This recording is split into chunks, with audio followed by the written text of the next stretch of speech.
président de cette cérémonie, Madame la ministre de l'Éducation nationale et de l'alphabétisation du Burkina Faso, Monsieur le ministre des Ressources animales et halieutiques du Burkina Faso, Monsieur le ministre de l'Agriculture, de l'élevage et de la pêche du Bénin, Monsieur le directeur résident du bureau de la coopération suisse au Bénin et les membres de sa délégation, Monsieur le gouverneur de la région de l'Est du Burkina Faso, Monsieur le préfet de Nati-Tengou, Monsieur le président du conseil régional de l'Est au Burkina, Messieurs les préfets de Bengale et de Loti à la République du Togo, Monsieur le haut commissaire de la province de la Kompienga au Burkina Faso, Mesdames, Messieurs les membres des délégations ministérielles du Burkina, du Togo et du Bénin, Mesdames et Messieurs les maires de communes invités du Burkina et du Bénin, Monsieur le premier vice-président de la PES, Messieurs les responsables des réseaux des organisations de producteurs, des ONG et des associations sœurs, Monsieur le secrétaire général, Mesdames et Messieurs les membres du conseil d'administration et les coordinateurs des centres régionaux de la PES, Monsieur le coordonnateur du PREP, autorités militaires et paramilitaires, notabilités coutumières et religieuses, honorables invités, Mesdames et Messieurs. L'Association pour la promotion de l'élevage au Sahel et en savane, par ma voix, voudrait se réjouir de la tenue de la présente cérémonie de lancement du programme régional d'éducation et formation de population pastorale en zone transfrontalière. Avant tout propos, je voudrais d'abord, au nom du conseil d'administration de la PES et au nom de tous les partenaires du PREP, de tous les opérateurs en charge de l'éducation, exprimer toute ma gratitude à Monsieur le ministre de la Culture, de l'alphabétisation, de l'artisanat et du tourisme du Bénin et à tous ses collègues ministres qui ont bien voulu abriter cet important événement sur la terre combien hospitalière du Bénin. Je voudrais également traduire toute notre reconnaissance à Monsieur le préfet de Nati-Tengou ainsi qu'à tous les services déconcentrés, à la mairie de Nati-Tengou et à l'ONG Potalmen pour les disponibilités et la débauche d'énergie, toutes choses ayant facilité la tenue de la présente cérémonie. Je tiens par la même occasion à remercier du fond du cœur Madame et Messieurs les ministres du Togo, du Burkina Faso, qui, malgré leurs agendas surchargés, ont bien voulu sacrifier de leur temps pour effectuer le déplacement de Nati-Tengou et communier avec les partenaires. La présente cérémonie, faut-il le souligner, est l'aboutissement d'un long processus de construction d'une offre éducative spécifique et adaptée à un public cible, constitué par les éléments transhumants des espaces de l'Afrique de l'Ouest et du Centre, qui, de par leur mode de production et la nature de leurs activités, sont souvent marginalisés par les systèmes éducatifs classiques de nos différents États. Et comme tous nos États ont souscrit aux principes cardinaux et aux objectifs de l'éducation pour tous, il importe que tous les acteurs engagés dans la promotion d'un système éducatif équitable et accessible à tous s'investissent pleinement pour accompagner les gouvernants pour l'atteinte des dits objectifs. Le programme régional d'éducation et formation de populations pastorales en zone transfrontalière, qui est au cœur de ce grand rassemblement, a une histoire, un parcours et une dynamique qu'il ne faut pas trahir. Il faut tout d'abord reconnaître à César ce qui appartient à César. En effet, toutes les consultations multi-acteurs qui ont commencé en juin 2010 à Niamey et qui ont abouti à la formulation et à la mise en œuvre du présent programme ont été impulsées, soutenues techniquement et financièrement par la Direction du développement et de la coopération suisse, que je vous demande de bien vouloir applaudir. Ces concertations permis de réunir toutes les organisations pastorales de l'Afrique de l'Ouest et du Centre et a inscrit l'éducation des communautés pastorales mobiles au centre de leurs priorités, mais aussi des personnes ressources avisées de ces problématiques. Les réflexions approfondies qui en ont résulté ont permis de cerner toute la complexité de cette problématique et de dégager deux pistes majeures. Premièrement, la nécessité d'intégrer la dimension de la mobilité dans la construction d'une offre éducative véritablement adaptée à ce public cible. Deuxièmement, la nécessité de dépasser la dimension pays et de prendre en compte la dimension transfrontalière au regard des mouvements fréquents de transhumants dans les espaces interpays à travers les territoires d'attache dans les pays d'origine et les territoires de transit et d'accueil dans les pays d'accueil. Les recommandations fortes issues de cet espace de dialogue ont été judicieusement exploitées par la PES en synergie d'action avec l'association Andalépine au Burkina et l'ONG Potalmen au Bénin et ont abouti à la formulation et à la mise en œuvre d'une expérience pilote dénommée PEPA, Programme d'éducation des pasteurs nomades, dans la zone transfrontalière Burkina-Bénin dès l'année 2011 avec une extension au Togo en 2012. Cette offre éducative ciblée sur les éleveurs transhumants, majoritairement de la région de l'Est du Burkina, âgés de 15 ans et plus, a permis d'enregistrer 876 apprenants, donc 184 femmes, dans les centres d'alphabétisation sur les sites d'accueil du Bénin et du Togo, mais aussi sur les sites relais du Burkina Faso. Les résultats engrangés sont largement au-delà des attentes des promoteurs du programme et de tous les acteurs impliqués dans le processus. Au plan pédagogique, sur 726 apprenants, dont 154 femmes inscrits au titre de la première cohorte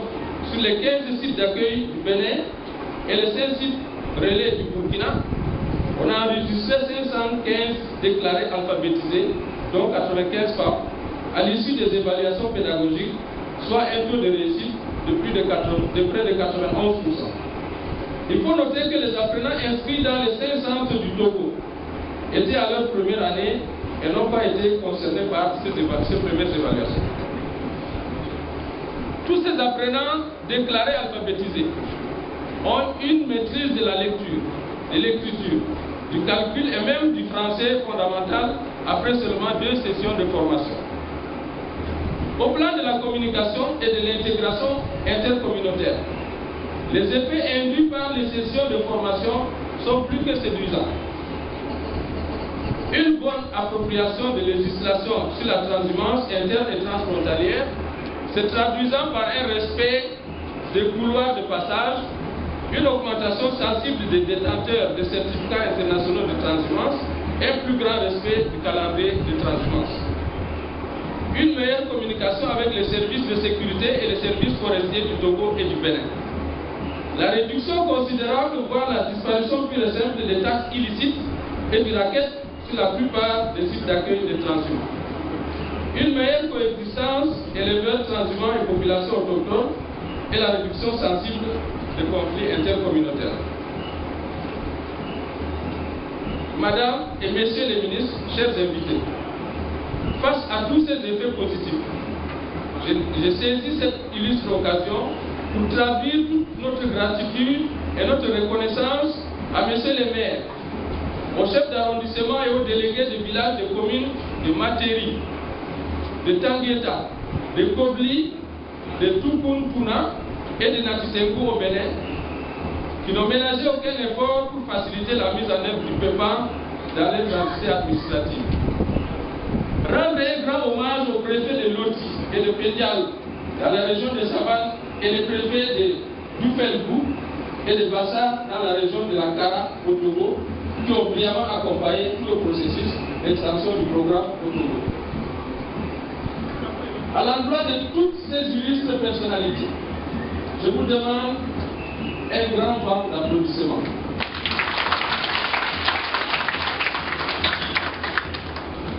Madame et Messieurs les ministres, chers invités, L'expérience pilote dans la zone transfrontalière a fortement inspiré tous les acteurs engagés dans la dynamique de construction des offres éducatives adaptées aux communautés pastorales mobiles. La poursuite des concertations autour de la problématique de l'éducation-formation des communautés pastorales a ainsi permis de tirer tous les enseignements de cette expérience pilote et d'initier la formulation d'un programme ambitieux à l'échelle régionale africaine, le programme régional d'éducation et de formation des populations pastorales en zone transfrontalière, objet de la présente cérémonie de lancement. Ce nouveau programme, qui se fixe pour objectif global de parvenir à une meilleure intégration sociale, politique et économique de populations pastorales transhumantes, des zones transfrontalières par l'éducation et la formation professionnelle, couvre à ce jour 5 zones transfrontalières que je m'en vais vous citer. La zone transfrontalière Bénin-Burkina-Togo, la zone Mali-Burkina, la zone Mali-Mauritanie, la zone Bénin-Niger et la zone Niger-Tchad. Le programme appuyé par la DDC, la coopération suisse, est coordonné au plan régional par la PES, met en synergie 2 opérateurs spécialistes en alphabétisation et en éducation non formelle dans chaque zone transfrontalière. La zone Bénin-Burkina-Togo est couverte par l'association Andalépinal du côté du Burkina et par l'ONG Potalmet du côté du Bénin. La zone transfrontalière Mali-Burkina est couverte par l'association Andalépinal du Burkina et l'ONG d'État Survie au Mali. La zone transfrontalière Mali-Mauritanie est couverte par l'ONG d'État Survie du Mali et le groupement national des associations pastorales GNAP de la Mauritanie. La zone Bénin-Niger est couverte par l'Association pour la redynamisation de l'élevage au Niger, AREL, et l'ONG Potalmet du Bénin. Et la zone transfrontalière Niger-Tchad est couverte par l'AREL et par l'Association de développement régional du Bata, ADRB au Tchad. Vous constaterez avec moi une certaine anomalie dans cette liste. C'est l'absence d'un opérateur au Togo. Ce pays ne dispose pas à ce jour d'un opérateur au regard de la barrière linguistique, la langue fulfulde n'étant pas une langue d'alphabétisation au Togo. Mais cette barrière ne nous paraît pas insurmontable. À la suite des nombreuses requêtes et interpellations des hautes autorités togolaises, au cours des rencontres pour la prise en compte d'un opérateur du Togo, dans le cadre de la mise en œuvre, et consciente de la pertinence d'une telle requête, la PES a initié des missions de prospection qui ont permis d'identifier l'ONG CDD, Communication pour le développement durable, située à Dapao, dans la zone transfrontalière, comme un opérateur expérimenté et crédible, à même d'intégrer le processus de mise en œuvre du FRED. Le processus de renforcement de compétences de CDD dans la langue fulfulde est déjà engagé et avec votre soutien à tous, cette ONG qui est représentée ici par 2 personnes, dont son coordinateur, pourra dans les mois à venir faire ses premiers pas dans le FRED qui est bâti autour de 4 grandes composantes. Premier composant, la composante éducation-formation dont les opérateurs en alphabétisation assurent la maîtrise d'ouvrage à travers la mise en œuvre des sessions d'alphabétisation et de formation professionnelle. La deuxième composante concerne la coopération transfrontalière pilotée par la PES qui consiste à la mise en place des comités transfrontaliers dont la mission première est la prise en main progressive des activités d'éducation-formation des communautés pastorales dans les entités territoriales. Les maires et les préfets des zones transfrontalières assurent le lead de ces comités transfrontaliers. Troisième composante concerne le plaidoyer piloté par la PES avec pour objectif principal d'obtenir l'adhésion et l'accompagnement de la mise en œuvre du programme par les États de la zone de couverture du programme et les institutions sous-régionales CEDEAO, UEMOA, CEMAC, CEAC. Enfin, la composante monitoring et pilotage assurée conjointement par la PES et un backstopper et une fiduciaire. Au titre de la composante éducation-formation professionnelle, on a enregistré à ce jour l'ouverture de 112 centres d'éducation-formation dans les 5 zones transfrontalières avec un total de 3 763 apprenants, dont 1 508 femmes, soit 40% de femmes. Les enseignements apprentissages se sont déjà déroulés sur près de 3 mois et la plupart des centres ont fermé les portes à la faveur de la saison hivernale et du retour des transhumants sur les territoires d'attache. Seuls les centres situés dans les territoires tchadiens et mauritaniens poursuivent encore leur session de formation. Au titre de la composante coopération transfrontalière, le travail d'exploration et de concertation initié par la PES en direction de différents acteurs a permis la mise en place du premier comité transfrontalier Bénin, Burkina, Togo, au cours d'un atelier tenu le 1er et 2 avril 2014 à Materi, ici au Bénin. La première session de ce comité s'est tenue hier et nous allons assister très bientôt à la signature officielle et solennelle de la Convention cadre de coopération transfrontalière adoptée à Materi le 2 avril 2014. Madame et Messieurs les ministres, chers invités, dans les semaines et mois à venir, la PES poursuivra les consultations pour la mise en place des comités transfrontaliers dans les autres zones. C'est encore le lieu pour nous de saluer la disponibilité et l'engagement de tous les acteurs qui ont permis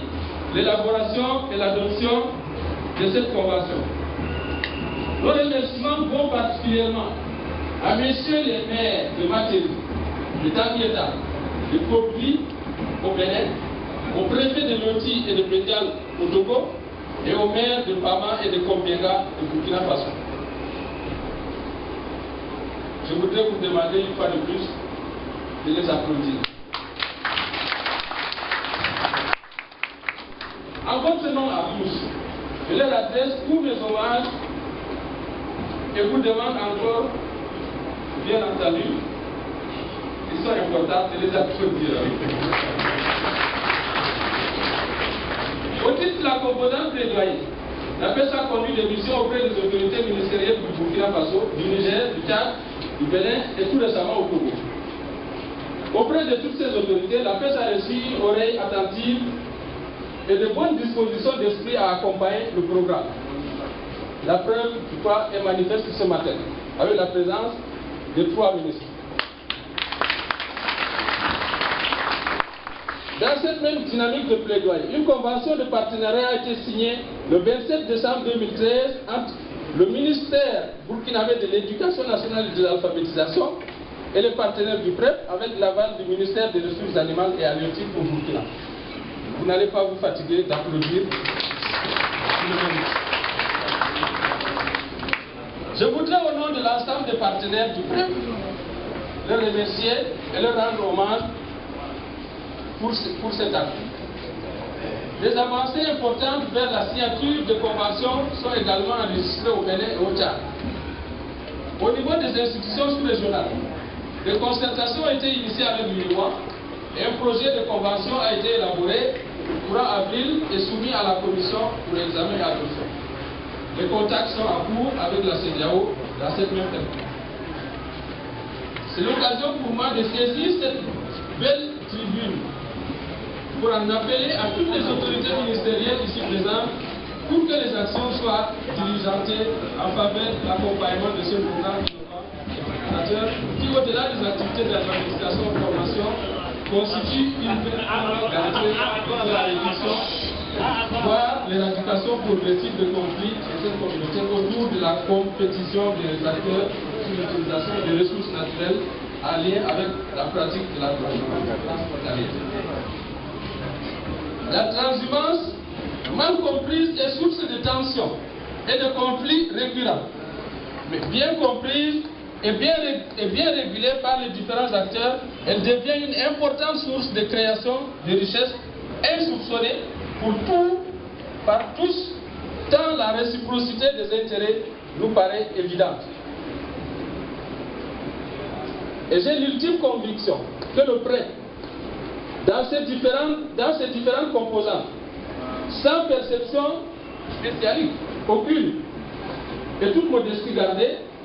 apportera une solution durable à l'épineuse question de la transhumance transfrontalière pour peu que tous les acteurs dans toute leur diversité y croient et s'engagent effectivement à sa mise en œuvre.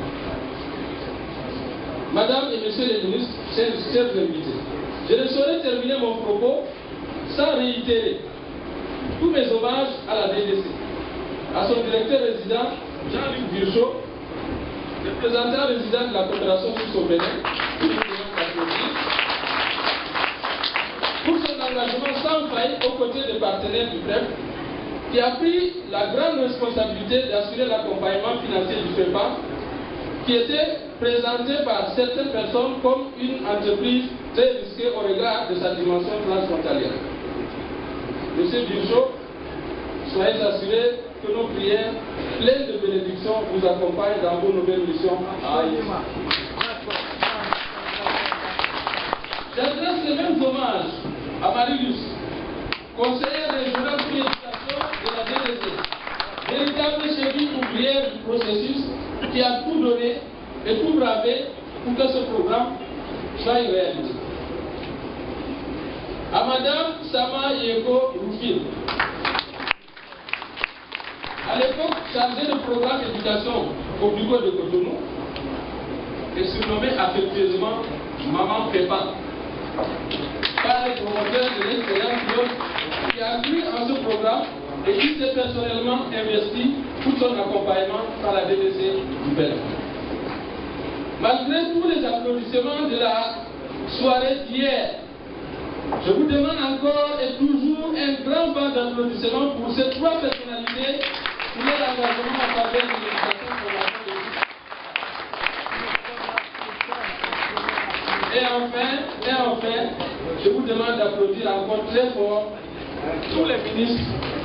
de la sous-région qui nous ont fait l'honneur de prendre part à cette importante cérémonie à Port-au-Prince.